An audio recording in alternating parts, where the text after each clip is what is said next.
Today our topic is about respiratory distress. So what is the general approach towards the respiratory distress? First of all, what is respiratory distress? So basically the difficulty in breathing due to inadequate oxygenation, ventilation or both. It is an emergency because can rapidly progress to respiratory failure. So we will approach towards it through ABCDE pathway. So first of all we will check airway.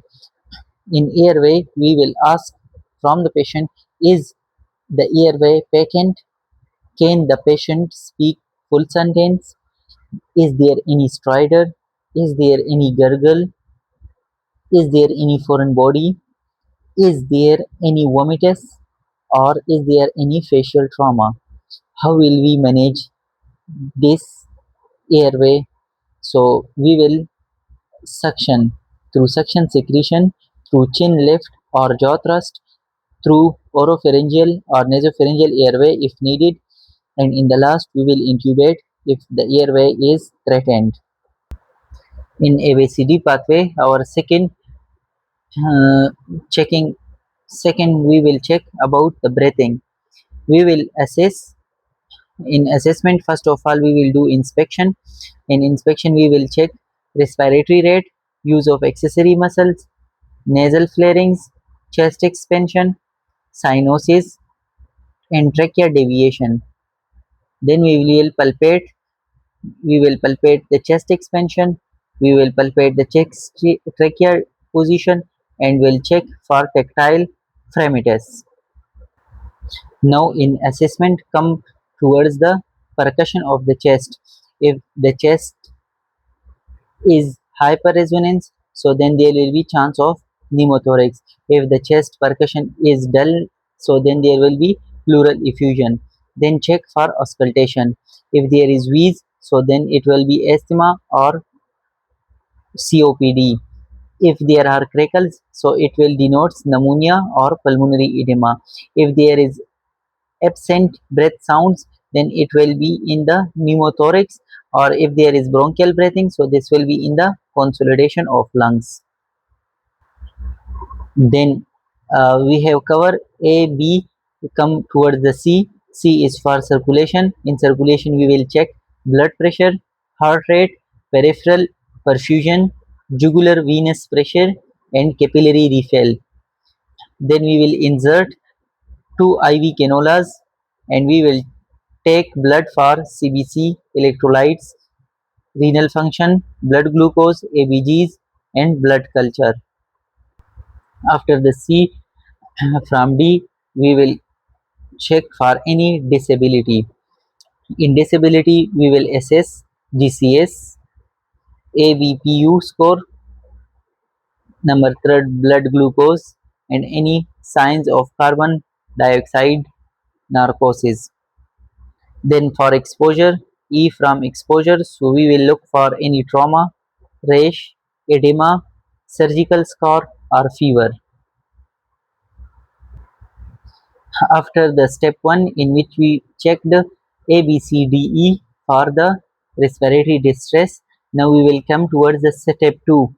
In step 2, we will immediately start monitoring through number 1 ECG, number 2 we will attach pulse oximeter, number 3 blood pressure monitoring, number 4 respiratory rate, number 5 temperature, number 6 cardiac murmurs, and number 7 any urine output.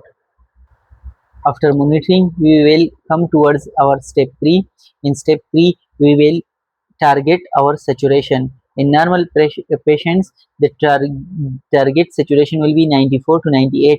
And if there is COPD or any type 2 respiratory failure, so the oxygen saturation will be, we will kept oxygen saturation between 88 to 92 percentage. Devices which we will need, so these will include for oxygenation, so these includes nasal cannula, simple face mask, non-rebreather mask, high flow nasal cannula, non-invasive ventilation which includes BiPAP and CPAP, and mechanical ventilation. In step 4, we will take the focused history of the patient. Is there any allergies to the patient? Which medications is the patient using? Any past illnesses? What the last meal he has taken? Any event history leading to this illness? So then we will ask for the respiratory history. When the onset started, how it progressed, was there any cough, fever, chest pain, sputum, or wheezes in the chest, was there any episode of hemoptysis, any orthopnea, any smoking history of the patient, any occupational exposure, any TB contact, or recent surgery or recent travel. In step 5, we will make the differential diagnosis. We will think of systemically. First of all, we will start from the airway. In airway, we will check, was there any blockage of airway due to foreign body, or is there any anaphylaxis. In lungs, we will make our differential diagnosis of asthma, chronic obstructive pulmonary disease, pneumonia, pulmonary edema, pulmonary embolism, pneumothorax, pleural effusion, any tuberculosis, TB. And number third, in cardiac, we will check acute heart failure or acute coronary syndrome, which can cause the respiratory distress.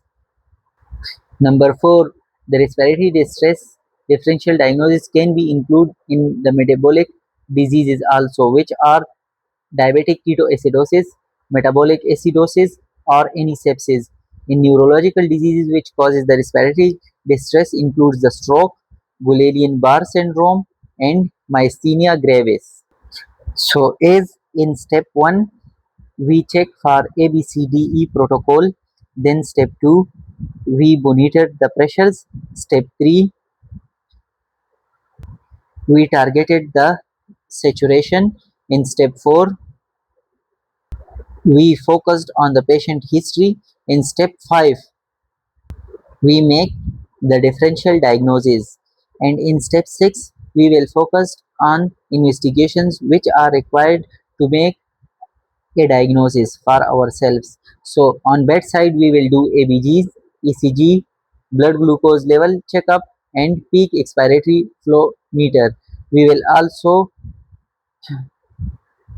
advise labs, CBC, CRP, urea crate, electrolytes, D dimers, troponin I, pro-BNP or BNP, lactate, and blood CS. In imaging, we will send chest X-ray, ultrasound, lungs or pleura, and CT pulmonary angiography. So these were basically step 6 that were involved to check for the or make the diagnosis of respiratory distress.